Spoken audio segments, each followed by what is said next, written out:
اعوذ باللہ من الشیطان الرجیم، بسم اللہ الرحمن الرحیم۔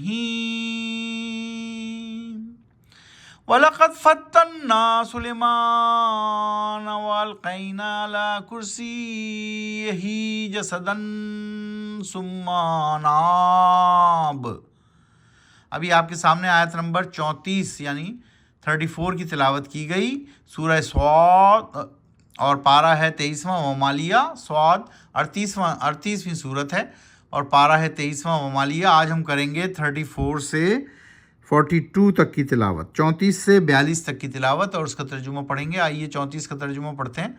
اور یقیناً آزمایا ہم نے سلیمان کو اور ڈالا ہم نے اس کی کرسی پر ایک جسد یعنی لاش، پھر ہوا وہ اس سے رجوع۔ قال رب اغفر لی وہب لی ملکا لا ينبغی لأحد من بعدی انک انت الوہاب۔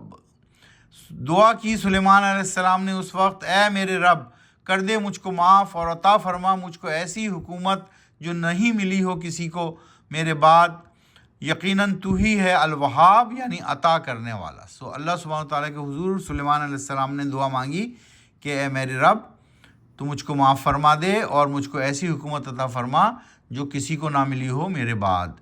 فَسَخَّرْنَا لَهُ الرِّيحَ تَجْرِي بِأَمْرِهِ رُخَاءً حَيْثُ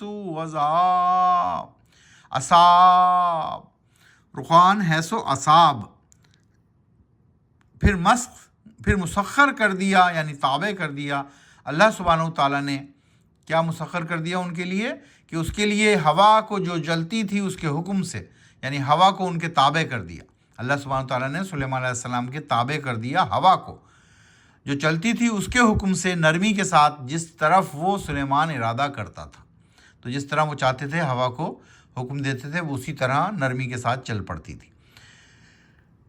وَالشَّيَاطِينَ كُلَّ بَنَاءٍ وَغَوَّاصٍ، اور تابع کر دیا ہم نے سرکش شیاطین کو یعنی جنوں کو، سارے ہی جو تھے نہایت ماہر، معمار اور غوطہ خور۔ تو تمام لوگوں کو، تمام شیاطین کو جو کہ کچھ غوطہ خور تھے، کچھ نہایت ہی ماہر معمار تھے، یعنی بلند و بالا عمارت بنانے میں تعمیر کرنے والے تھے، وہ سب کو ان کے تابع کر دیا، ان کے حکم کے تحت کر دیا۔ وآخرین مقرنین فی الاصفاد، اور کچھ دوسرے بھی جو جکڑے رہتے تھے بیڑیوں میں۔ ھذا عطاؤنا فامنن او امسک بغیر حساب۔ ھذا عطاؤنا فامنن او امسک بغیر حساب، اور بتلایا ہم نے کہ یہ عطا ہے ہماری، تو اب جسے چاہے دے اور جسے چاہے روک لے، نہیں ہے کوئی حساب تجھ پر۔ تو اس طرح اللہ سبحانہ وتعالیٰ نے ان پر نعمتیں نازل فرمائیں، ان کے مسخر کر دیا، ان کے لیے ہواؤں کو، تابع کر دیا شیاطین کو، اور کہا کہ اب تم جو ایسے چاہو کرو۔ حضرت سلیمان علیہ السلام کا واقعہ بیان کر رہے ہیں۔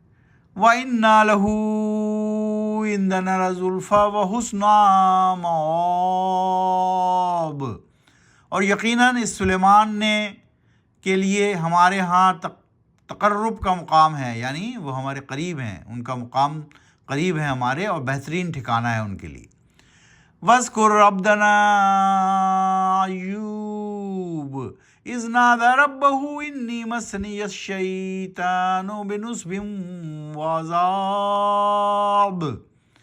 اور ذکر کرو ہمارے بندے ایوب کا، جب پکارا اس نے اپنے رب کو، یقیناً چھو گئی ہے، پہنچی ہے مجھ کو شیطان سے تکلیف اور عذاب، مبتلا کر دیا ہے آزمائش میں شیطانی وسوسوں نے۔ ارکض برجلک ھذا مغتسل بارد وشراب، حکم دیا ہم نے ایوب کو، مارو زمین پر اپنا پاؤں، یہ رہا غسل کرنے کا ٹھنڈا پانی اور پینے کے لیے بھی۔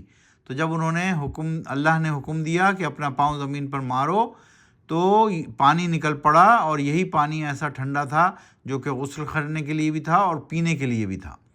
تو اس طرح آج ہم نے 42 تک کی تلاوت کی اور اس کا ترجمہ بھی پڑھا۔ سورت ہے سورہ سعد، 38ویں صورت اور پارہ ہے 23واں ومالیہ۔ قرآن شریف کو سمجھ کر پڑھیے، قرآن و سنت کو اپنی زندگی میں نافذ کیجیے، یہی ضابطۂ اخلاق اور ضابطۂ حیات ہے اور دونوں جہانوں میں کامیابی کی کنجی۔ صدق اللہ العظیم۔